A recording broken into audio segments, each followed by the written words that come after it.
Il est devenu difficile aujourd'hui de faire la différence entre l'avant-mariage chrétien, qui a des normes à respecter obligatoirement, et l'avant-mariage religieux ou mondain qui reste anarchique, car beaucoup de couples vivent le mariage dans les fiançailles. Mesdames et messieurs, bonjour et bienvenue sur Salvation Life Diffusion. Vous suivez l'émission selon les Saintes Écritures. Aujourd'hui, nous nous intéressons aux fiançailles chrétiennes. Nous sommes sur le plateau, accompagnés comme à l'accoutumée de notre fidèle invité, le pasteur Augustin. Bonjour pasteur. Bonjour sœur Fadine. Bienvenue sur le plateau de Salon des Saintes Écritures. Merci. Comment allez-vous? Je vais très bien avec Jésus-Christ. Merci. Pasteur, tout d'abord, on voudrait savoir, c'est quoi les fiançailles? Les fiançailles, en ce qui nous concerne, c'est la période qui va du début de l'engagement de deux personnes à se marier à la cérémonie même du mariage. Donc, deux personnes se sont entendues, un homme et une femme, elles vont se marier, et la période qui part de là jusqu'à ce que le mariage soit célébré, c'est cette période qu'on appelle la période de fiançailles. On peut savoir l'intérêt de se fiancer? On ne se fiancer que pour se marier. On ne se fiance pas pour aller dans un club de football ou bien de jeu. Les fiançailles supposent une période qui doit aboutir à un mariage, au mariage proprement, c'est-à-dire à l'union de deux personnes qui ont décidé de vivre ensemble selon la parole de Dieu, pour soumettre le monde, c'est-à-dire pour assujettir le monde et pour se multiplier. Étant donné que nous parlons des fiançailles en milieu chrétien, quelle est la vision des fiançailles dans le christianisme? Le christianisme a connu ces pratiques même avant l'ère chrétienne. Je veux dire, même aux temps anciens, dans le Nouveau Testament, cette période a existé. Qu'elle soit courte ou longue, cette période a toujours existé. Et l'objectif pour cette période, c'est de se faire connaître. L'homme se fait connaître à la famille de la femme se fait connaître à la famille de l'homme, et leur proposition est mise sur table pour examen et pour confirmation des deux familles. Voilà quel est l'objectif de fiançailles. C'est pour s'étudier et savoir si ce qu'ils demandent est possible. Quand alors se fiancer, pasteur?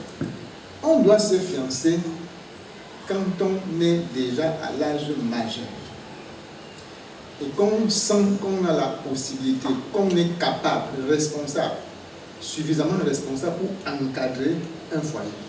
C'est à ce moment que l'on peut chercher à être fiancé. Pasteur, comment vivre les fiançailles chrétiennes? En ce qui est des fiançailles chrétiennes, nous avons un document qui s'appelle fiançailles dans la foi.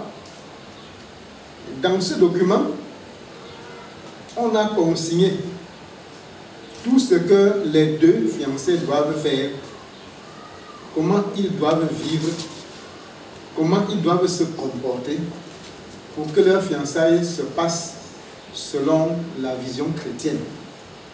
Et c'est ce livre qui peut guider, parce qu'il est impossible que je vous dise en un mot ou en deux ce que ce livre contient pour la direction des fiançailles. Mais le chrétien qui voudrait avoir des fiançailles normales doit se référer à ce livre afin de ne pas se tromper de route. Ça veut dire, pasteur, qu'en utilisant ce livre ou en lisant pour mettre en pratique, on réussit automatiquement ses fiançailles. Ça, c'est la direction que le Saint-Esprit donne à l'Église. Et le Saint-Esprit n'échoue pas. Amen. Dieu donne à l'Église ce qui est à suivre pour le succès, pour la réussite. Parlant toujours des fiançailles, pasteur, nous sommes allés dans la Bible, plus précisément dans Genèse chapitre 24, pour demander, pour voir comment s'est passé le mariage de Isaac et Rebecca. On demande alors, on voudrait savoir, est-ce qu'on peut dire qu'il y a eu les fiançailles entre ces deux-là? Très bien même. Et comment ça? Les fiançailles, comme je viens de vous le faire connaître, c'est une période qui permet de connaître, de se connaître, que les deux familles se connaissent. Que les deux familles analysent ce qu'il y a de bon, si c'est possible, avant de s'engager. Période où on fait la dot selon que les familles indiqueront. Or, Abraham avait renvoyé son serviteur dans sa famille paternelle, dont il se connaissait bel et bien. Donc, son serviteur n'avait qu'à voir ses parents ou les membres de sa famille et prendre une femme dans cette famille. La période de fiançailles n'a pas une durée déterminée. On peut faire les fiançailles en 1 heure de temps, comme on peut faire en 6 mois pour se connaître, comme on peut faire en 1 an pour se connaître. Il n'y a pas une période qu'on a calée pour dire qu'il faut que ça soit obligatoirement dans cette période. C'est pourquoi cette période, si vous connaissez déjà, vous n'avez pas le droit de mettre encore long. Si vous avez la possibilité de faire la dot et d'aboutir au mariage, proprement dit, vous n'avez pas une obligation de mettre long.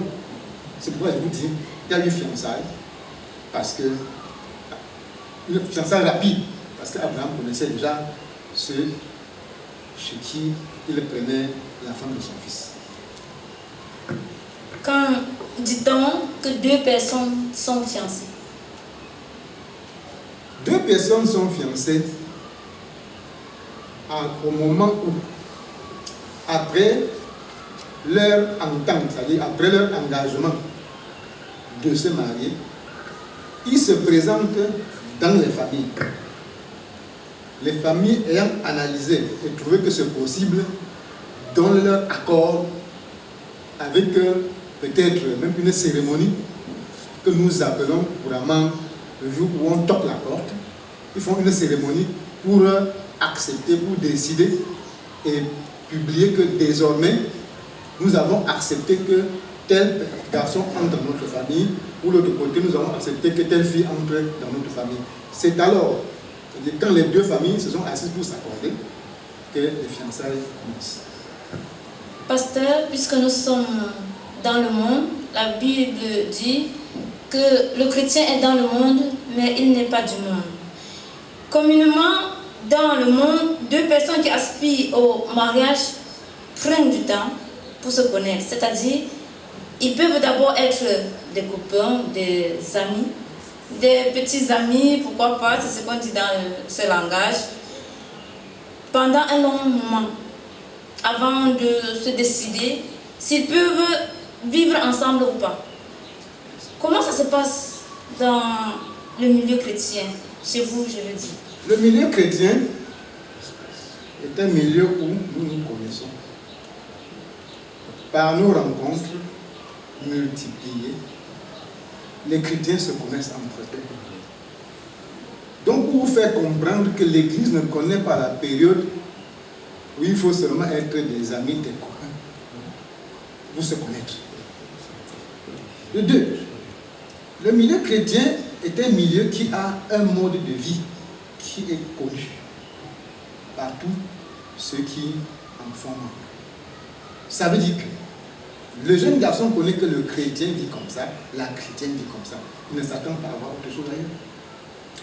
La jeune fille sait que le chrétien vit comme ça et la chrétienne vit comme ça. Il ne s'attend pas à faire une autre étude à ce sujet.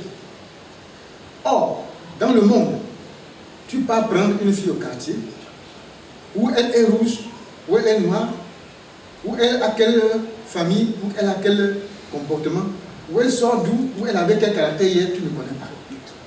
C'est pour ça que vous êtes obligé de passer du temps à étudier ce que vous ne connaîtrez même jamais avant d'entrer dans le mariage.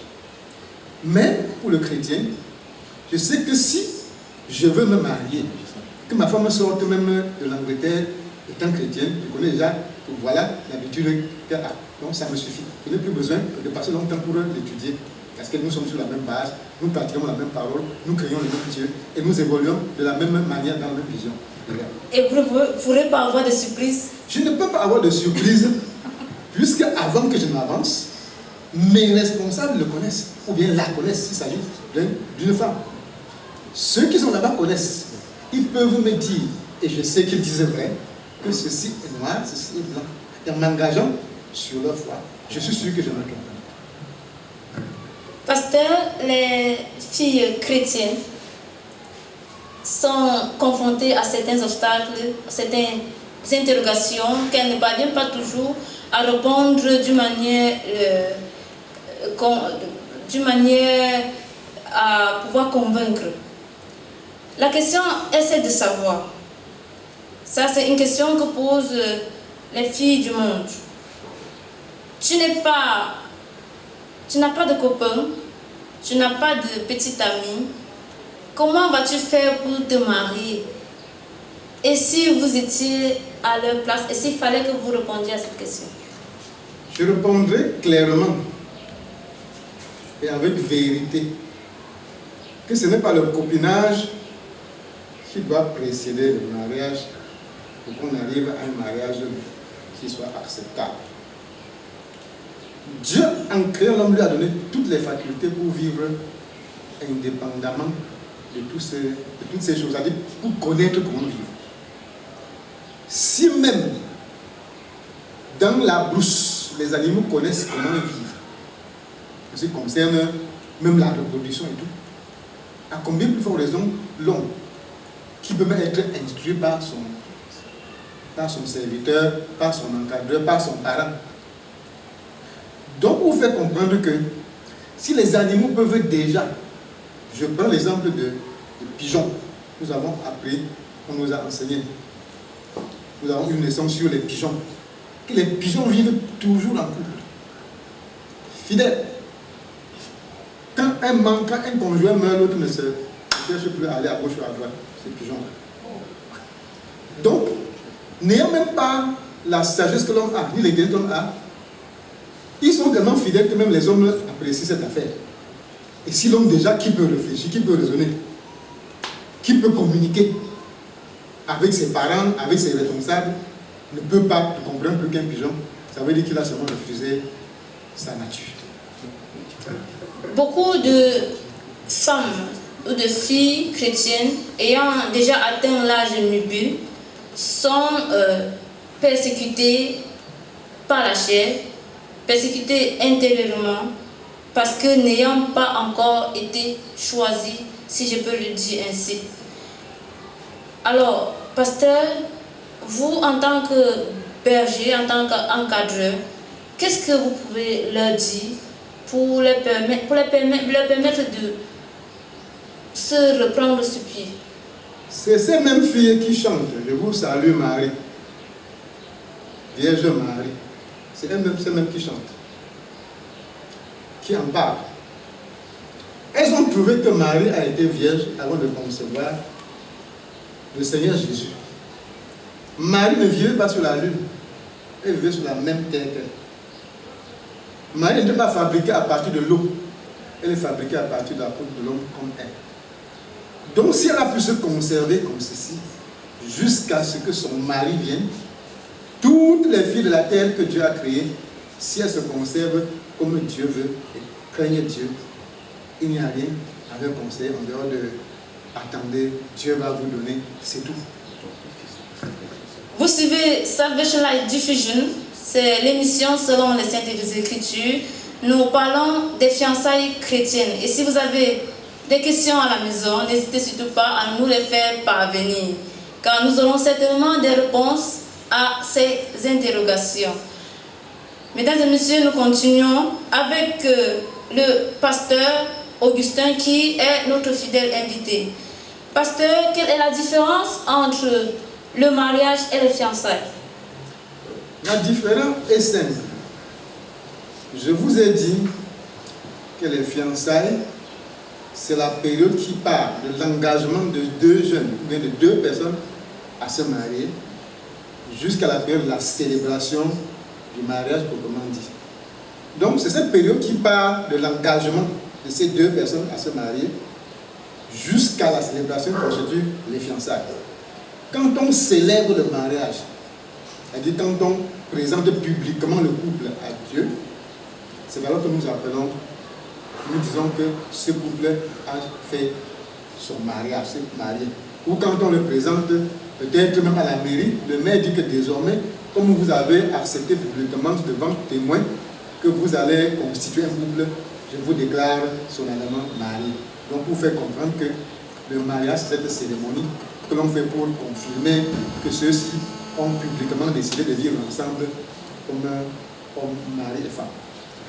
Lorsqu'on vous écoute, on a l'impression qu'il faut absolument les fiançailles avant la célébration du mariage. Pourquoi? Parce que les fiançailles permettent, comme je vous ai dit dès le départ, que nous ne sommes pas de ceux qui arrachent les femmes au carrefour. Et on les retrouve seulement avec des grossesses partout. On dit que c'est qui? On dit que c'est un garçon là-bas. C'est un garçon là-bas, un inconnu. Et peut-être il te promet le mariage. Et après que la femme soit grosse, il disparaît dans la nature, il s'évanouit. Sans que personne ne soit capable de dire que c'est elle ou c'est elle. Donc les fiançailles permettent que tout soit officialisé. Au point que si demain il y a quelque chose qui se passe dans ce couple, que ce soit la famille de la femme, soit la famille de l'homme, soit les témoins qui vous ont vu, soient capables de dire que voici le mal que c'est celui-ci qui est responsable de tel problème qui est arrivé dans ce couple. Ou c'est celui-là. Pas que nous ramassons les femmes au hasard, ou que nous encourageons de ramasser les femmes au hasard comme ça, partout, comme ça c'est aujourd'hui, pour se marier. C'est pourquoi l'importance des fiançailles. Pasteur, à quel âge doit-on se fiancer? Pour se fiancer, comme je vous l'ai dit, il faut premièrement avoir l'âge majeur. Donc nous savons qu'au Cameroun, un garçon de 20 ans, à partir de 20 ans, a déjà un âge majeur. Peut-être les femmes, pour le mariage, on a pu baisser jusqu'à 18 ans. Mais il faut d'abord avoir cet âge. De deux, se sentir capable d'encadrer un foyer. Vraiment. C'est-à-dire sentir que tu as les possibilités d'encadrer, la maturité et les possibilités financières, que tu peux loger une femme, que tu peux l'encadrer sur tous les plans avant de t'engager sur cette route-là. De plus en plus, on observe les couples qui célèbrent le mariage, la femme ayant déjà des enfants ou étant enceinte. Est-ce qu'on peut se fiancer, commencer à faire les enfants en attendant d'être prêt pour le mariage? L'Église ne connaît pas ce mode de vie. L'Église sait une chose, c'est que pour entrer dans un foyer, pour former un foyer, les concernés, l'homme et la femme, doivent être séparés l'un de l'autre. Ce n'est que quand le mariage a été officialisé, qu'il y a les témoins, que les familles sont en accord, qu'on peut vivre ensemble. Pourquoi? Je m'explique. Plusieurs promettent des mariages aux autres. Les hommes promettent des mariages aux filles aujourd'hui. Et après, quand les filles ont conçu, ni vu, ni connu, l'homme disparaît. Or, si la procédure était suivie comme nous disons, même quand il disparaîtrait, tout le monde pointerait le doigt sur l'homme que c'est toi qui es responsable.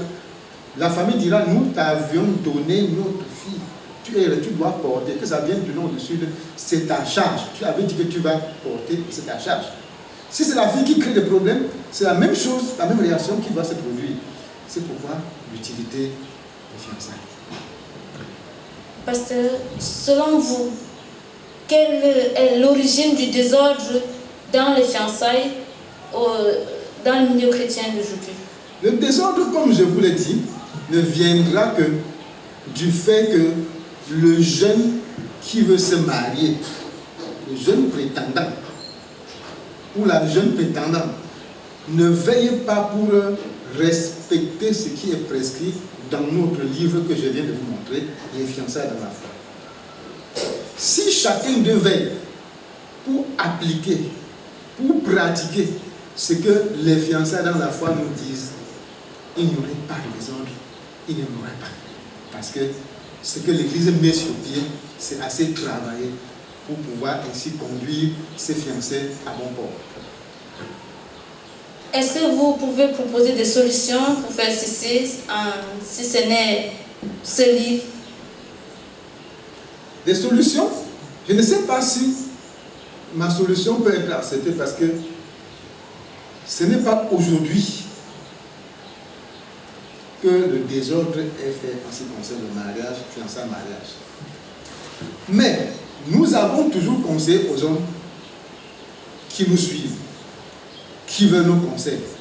Marchez selon ces livres, lisez-le et évoluez selon la recommandation que ces livres vous donnent. Et vous allez réussir sans problème. Mais si vous dites, nous allons boycotter, c'est comme certains disent, c'est déjà révolu, ça c'est des choses du temps passé. Vous partirez et vous reviendrez nous dire le résultat, qui ne sera déjà et jamais positif. Vous allez vous aventurer parce que vous croyez que vous connaissez ce que c'est que le mariage, vous ne connaissez pas. Le père observateur vous a conseillé que voici comment il faut procéder pour ne pas risquer. Si quelqu'un veut risquer, si quelqu'un veut traverser par-dessus bord, on ne l'arrête pas. Mais qu'ils comprennent que les conséquences viendront inévitablement. Le mariage, en tant que tel, n'est pas le jour de célébration. Le mariage, c'est après la célébration. On appelle autre célébration de mariage. Mariage, c'est après. Et c'est l'après-là qui constitue ce que nous appelons le mariage. Et c'est là où, si tu as mal commencé, c'est un calvaire sur la terre. Est-ce qu'on peut avoir quelques exemples de conséquences dans les foyers aujourd'hui? Aujourd'hui, dans les foyers, que ce soit dans le monde, que ce soit partout, les avortements, les fausses couches,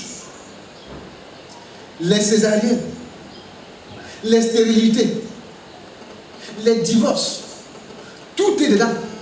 Toutes les conséquences sont. Or, si quelqu'un ne peut pas comprendre que vous vous mariez par entêtement, vous n'avez pas de conseil pour vous aider au jour de difficultés dans un foyer, vous allez seulement vous saccager. Vous allez seulement vous retrouver au tribunal. Pour rien.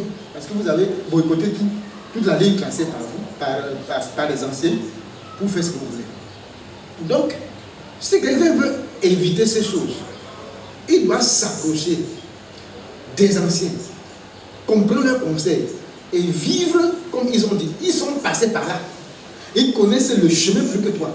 Même s'ils sont assis, tu peux grimper sur l'arbre, tu vois parce qu'ils voient étant assis dans cette affaire. Donc si tu ne te fais pas entrer dans un mariage, ce n'est pas pour rien que partout dans le monde, il y a même des conseillers conjugaux. Parce qu'on sait ce que c'est que le mariage. Donc, si quelqu'un veut passer outre les prescriptions qu'on lui donne pour son encadrement, pour encadrer son mariage, pour le succès, pour la réussite de son mariage, c'est lui qui portera la peine, c'est lui qui paiera les pots cassés. Ce n'est pas un autre. Pasteur, il y a des personnes qui admirent le comportement des jeunes filles qui sont chrétiennes. On voudrait savoir s'il est possible qu'un mariage puisse être célébré entre une jeune chrétienne et un non-chrétien. C'est impossible. Nous ne faisons pas le mariage mixte. Pourquoi? Parce que nous connaissons tous les dangers que rencontrent les couples mixtes. Je suis chrétien. Ma loi, c'est la loi de Dieu. C'est la Bible. Tu es païen. Ta loi, c'est la loi de la coutume, des traditions idolâtres. Quand quand demain, je dis que je vais à l'église pour pleurer, pour implorer, pour prier Dieu, pour chercher la solution à mon problème chez Dieu, tu me diras que tu vas aller invoquer ton idole. Si c'est un programme qui concerne le couple, tu ne seras pas, tu es marié, tu ne seras pas prêt à me laisser aller à l'église pour prier parce que tu trouveras que ce n'est que ta voix qui est la meilleure. Je trouve que ma voix est la meilleure, tu trouves que ta voix est la meilleure. On ne s'entend pas, on risque de casser le mariage. Ou les coups de poing vont sortir automatiquement. C'est pourquoi le chrétien doit savoir que je veux me marier à une chrétienne parce que nous avons la même vision, nous avons les mêmes lois, nous avons les mêmes pratiques, nous avons le même Dieu et nous marchons sur la même base. Mais s'il y a le mixage, ce mariage ne réussira jamais. À moins que l'un se convertisse pour aller de l'autre côté et devenir ce qu'il deviendra. À moins que ce soit comme ça. Pasteur, beaucoup de couples rencontrent des difficultés lors des fiançailles. Quelles peuvent être les raisons valables pour permettre à un couple de rompre ses fiançailles à deux personnes? Les fiançailles ne sont pas le mariage. Même jusqu'à l'église, quand on veut célébrer, on dit clairement au fiancé et à la fiancée. Regarde bien, toi fiancé, celle que tu as choisie, et vice versa. Si ça ne va pas, déclare-le ici. Et vous serez libre de rentrer, et nous mangerons, et nous chanterons, nous mangerons un truc qui a été préparé d'avant, et nous chanterons, nous séparerons. Il y a encore possibilité de se séparer. Si tu vois que ce n'est pas ce que tu avais choisi, si tu vois qu'on t'a trompé, si tu vois que vraiment tu n'as plus vraiment envie de continuer, tu as cette possibilité-là. Mais dès lors que la bénédiction nuptiale, la bénédiction de Dieu a été prononcée, c'est le mariage déjà, et il n'y a plus possibilité de se séparer, sinon se séparer pour rester sans plus se marier. Donc, s'il y a n'importe quoi pendant les fiançailles, que ce soit valable, le fiancé peut dire « je ne veux plus ce mariage parce que j'ai constaté que ma femme est frivole, ma femme est voleur, ma femme est vraiment une prostituée. » Et vice versa, je ne peux plus avancer.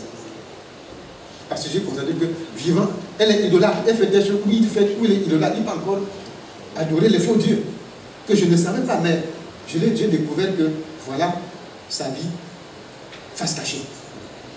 À ce moment, les gens qui veulent se séparer, ils ne sont pas engagés. Ils ne sont pas engagés. Donc, pour que les fiançailles se rompent, il faut que les raisons valables soient mises sur table et que même les anciens qui ont commencé voient que réellement, s'il y a cette raison, ça ne vaut plus la peine de continuer et ça s'arrête. Merci pasteur. Si vous nous suivez actuellement, nous sommes en direct de l'Assemblée de Nubel au Cameroun, plus précisément à Douala. Nous vous invitons à pouvoir partager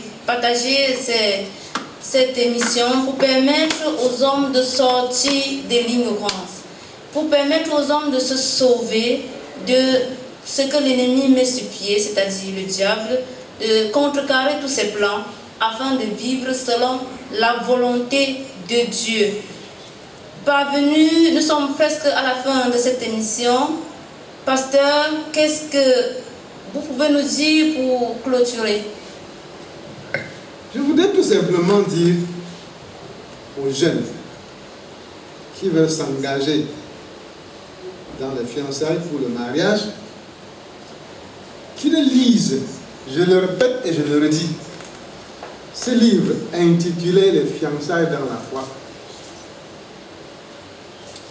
qu'ils suivent toutes les prescriptions qui y sont de façon scrupuleuse, qu'ils ne se trompent pas avec la tricherie ou avec le cache-cache.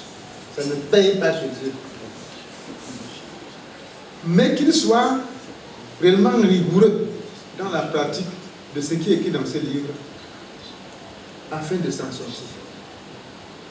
Parce que quand un jeune homme ou une jeune femme est libre et cherche à se marier, tout ce qu'il trouve sur son chemin peut être or. Mais quand il ira et déballera ce qu'il a cru que c'est l'or, il trouvera qu'il a un serpent bois qui l'attaque quelque part. Raison pour laquelle chacun doit veiller pour marcher comme ce livre dit, avant de s'avancer pour réussir dans le mariage. Et où est-ce qu'on peut trouver ce livre, pasteur? Ce livre se trouve partout, même si tu en as besoin, tu fais la commande maintenant, on te donne, on t'envoie. Merci pasteur pour tous ces éclaircissements. Merci d'avoir honoré à notre invitation une fois de plus. Merci à vous qui nous avez suivis en cet après-midi. Nous vous donnons rendez-vous tout à l'heure pour le résumé du culte de la semaine dernière. Bonne soirée à tous.